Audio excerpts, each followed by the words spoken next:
Hola a todos. Las estrellas podrían parecer inalterables, pero en una escala de tiempo muy grande también nacen, viven y mueren. El Sol, por ejemplo, es una estrella que tiene unos 4.500 millones de años y se calcula que todavía brillará otros 4.500 millones de años más. Y hay estrellas que viven incluso mucho más tiempo que el Sol y otras que viven mucho menos tiempo que el Sol. Hay algunas que en realidad ni siquiera llegan a convertirse en estrellas a pesar de comenzar en el mismo punto de partida que las estrellas. Y por tanto, según cómo sean las circunstancias, según cuánta masa tenga una estrella, etcétera, etcétera, su evolución, desde su formación hasta su final, va a ser muy diferente. Así que en este vídeo lo que vamos a hacer es hablar de la vida de las estrellas. La vida de las estrellas comienza en lugares como este. Esta en particular es la nebulosa de Orión, que está a 1344 años luz del sistema solar. No todas las nebulosas son regiones de formación de estrellas, y en estos lugares lo que sucede es que hay regiones de polvo y gas que comienzan a colapsar sobre sí mismas, y al cabo de millones de años ese proceso en cadena lo que hace es ir acumulando material en un mismo lugar hasta que llega un momento en el que lo que tenemos es una protoestrella, algo así como el embrión de la futura estrella, siempre y cuando consiga acumular el suficiente material para poder llevar a cabo la fusión de hidrógeno. De hecho, muchas protoestrellas se quedan en el camino, no llegan a convertirse en estrellas y en su lugar se convierten en otra cosa que popularmente conocemos como estrellas fallidas. Las protoestrellas que no llegan a la temperatura suficiente para poder fusionar hidrógeno y convertirlo en helio, se convierten en su lugar en objetos como este, una enana marrón, que popularmente se conocen como estrellas fallidas. No llegan a ser estrellas, pero sí es cierto que algunas, durante un tiempo, llegan a conseguir fusionar deuterio, uno de los isótopos del hidrógeno, en helio,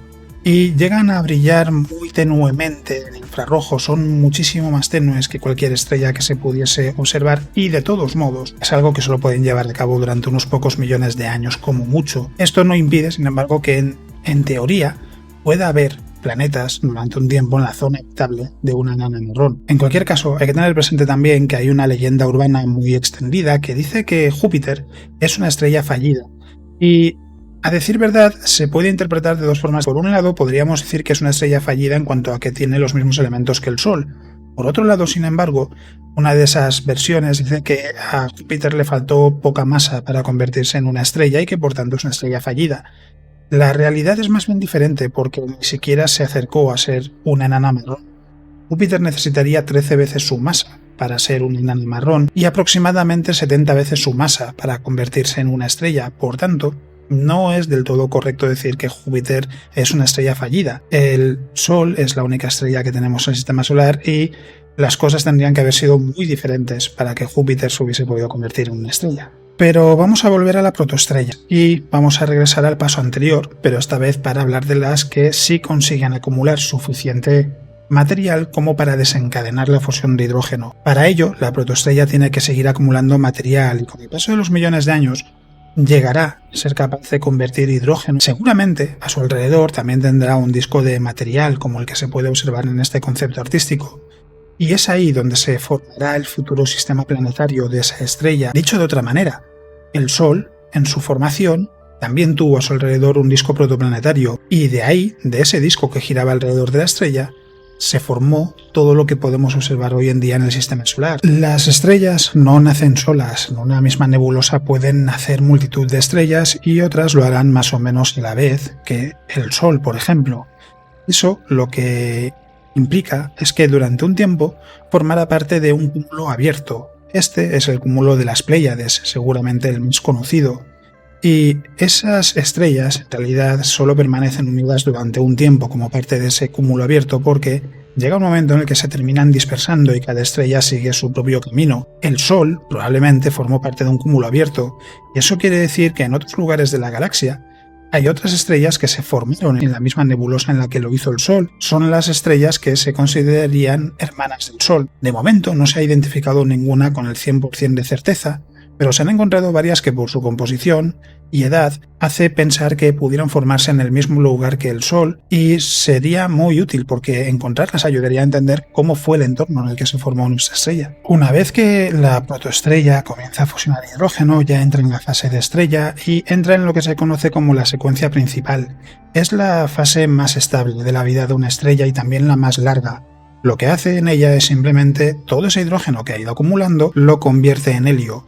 En el caso del Sol lleva unos 4.500 millones de años haciéndolo y se calcula que le quedan otros 4.500 millones de años hasta que termine de fusionar ese hidrógeno y convertirlo en helio. Lo más llamativo de todo esto es que no todas las estrellas viven lo mismo porque lógicamente no todas las estrellas acumulan la misma cantidad de masa. Lo irónico es que las estrellas más masivas viven menos, son las estrellas más pequeñas, las que tienen las vidas más longevas. Esta es Próxima Centauri, es la enana roja más cercana al sistema solar y se calcula que estará en su secuencia principal unos 4 billones de años. En el extremo opuesto tenemos estrellas como Fomalhaut.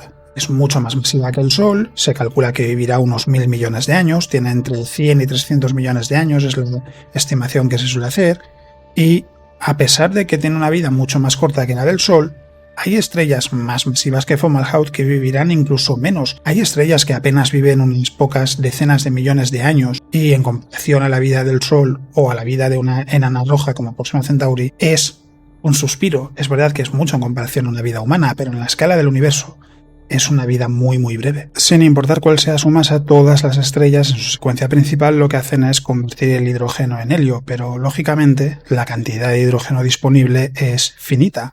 Llega un momento en el que se acaba. ¿Y qué sucede a partir de ahí? Depende de la masa de la estrella. En este caso, si pensamos en las estrellas que tienen como mucho hasta un 40% más de la masa del Sol en su núcleo, lo que queda al final es una enana blanca.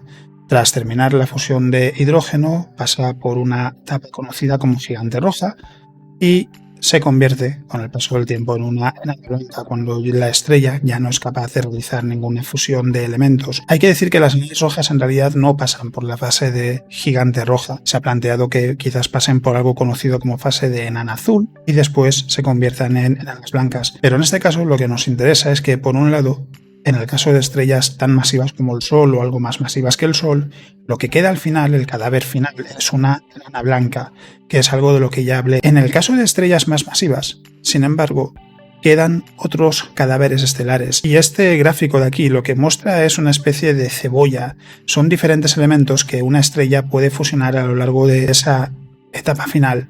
Porque en realidad la estrella desde el principio está en una batalla que no puede ganar. Su fusión lo que le impide es que colapse bajo su propia gravedad. Pero cuando llega el final de la fusión de elementos, cuando la estrella ya no puede seguir fusionando elementos, lo único que queda es su gravedad y eso provoca que colapse. En el caso de las estrellas más masivas que el Sol, el proceso de fusión de elementos puede ir muy lejos. En el caso del Sol, el último elemento que fusionará, o uno de los más abundantes porque fusionará varios, es el carbono. También fusionará algo de oxígeno. Pero hay estrellas que podrán avanzar hasta llegar a tener un núcleo de hierro puro.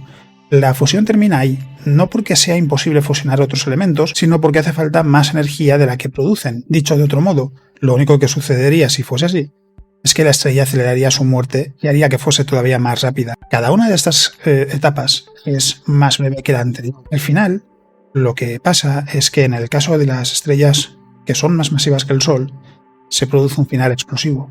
En el caso de esas estrellas más masivas que el Sol, lo que sucede es que al final de sus vidas, los electrones chocan con los protones y forman neutrones, neutrinos y rayos gamma, y una onda de choque recorre la estrella. Se produce una explosión, lo que conocemos como una supernova, de las que también he hablado en un vídeo en el canal. ¿Y qué queda después de esa supernova? Depende de cuál era la masa de la estrella. Si tenía en su núcleo entre un 50% más de la masa del Sol y hasta 3 veces más aproximadamente, queda una estrella de neutrones. Si tenía más de 3 veces la masa del Sol en su núcleo, un agujero negro. De ambos estos estelares he hablado también en el canal y podéis ver los vídeos al respecto si os interesa profundizar en ellos. Es curioso pensar también que las estrellas al final de su vida crean algo parecido a las nebulosas. No son regiones de formación de estrellas, ni mucho menos. Lo que sucede es que en el caso de estrellas como el Sol, por ejemplo, al final de su vida expulsan sus capas exteriores al espacio y forman lo que se conoce como una nebulosa planetaria. Una de las más célebres, porque es muy espectacular, es la nebulosa de la Hélice.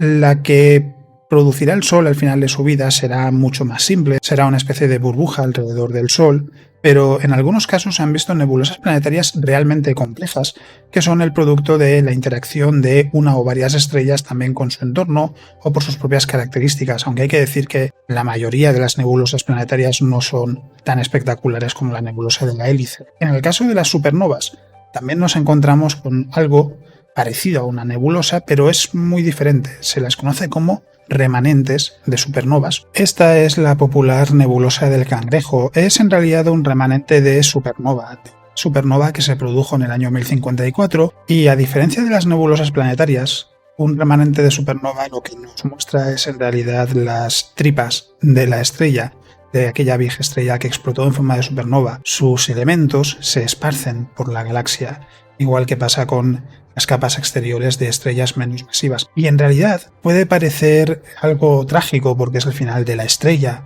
En realidad tiene su parte de poesía y una parte positiva porque es muy importante para el futuro de la galaxia.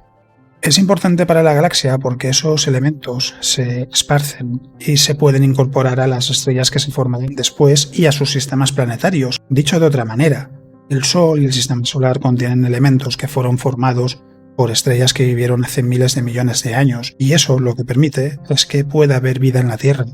Con toda probabilidad, los elementos que componen cada una de tus manos se formaron en estrellas diferentes y terminaron reuniéndose aquí en el sistema solar, permitiendo que en un planeta alrededor de una de las muchas estrellas que tiene la Vía Láctea haya vida. Y de hecho, cuando muera el Sol, sus elementos también se esparcirán por la galaxia, y esos elementos formarán de otras estrellas y de otros sistemas planetarios que a día de hoy ni siquiera están empezando a formarse, y quizás en alguno de esos lugares haya un planeta que tenga vida, y quizás esas criaturas, igual que podemos hacer nosotros, puedan preguntarse de qué estrellas vinieron aquellos elementos y cuáles fueron sus historias, si quizás como su estrella tuvieron mundos habitados a su alrededor.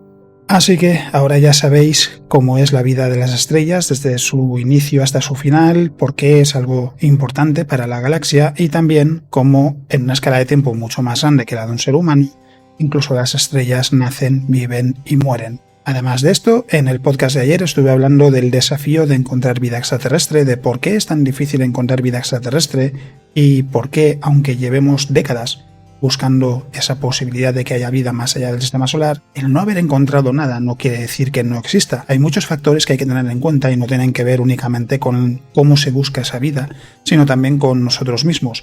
Así que, si os interesa, os aconsejo que lo escuchéis porque creo que os gustará. Y además, como cada 2 semanas, llega el momento de plantear los nuevos temas.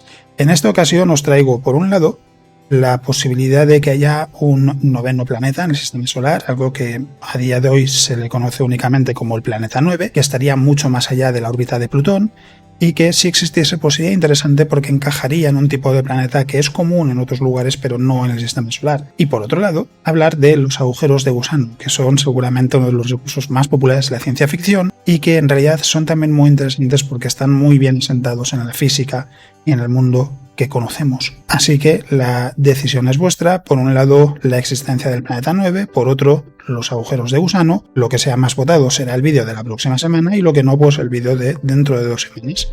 Y por último, como siempre, os recuerdo que también me podéis encontrar en Twitch cada noche a las 9 de la noche. La dirección la tenéis en la descripción del vídeo y allí hablamos de astronomía. Estos días también estamos empezando a repasar la temporada de huracanes en el Océano Atlántico. Hablamos de series, de cine, de humor, deportes, en fin, hablamos de muchísimas cosas durante unas 4 horas, que es lo que dura cada retransmisión en directo, y por tanto, si queréis pasaros por allí, seréis más que bienvenidos. Y poco más que decir, como siempre, muchas gracias por vuestro apoyo, muchas gracias por vuestros comentarios, espero que el vídeo os haya gustado, y eso es todo lo que os quería contar en el vídeo de hoy. Nos vemos.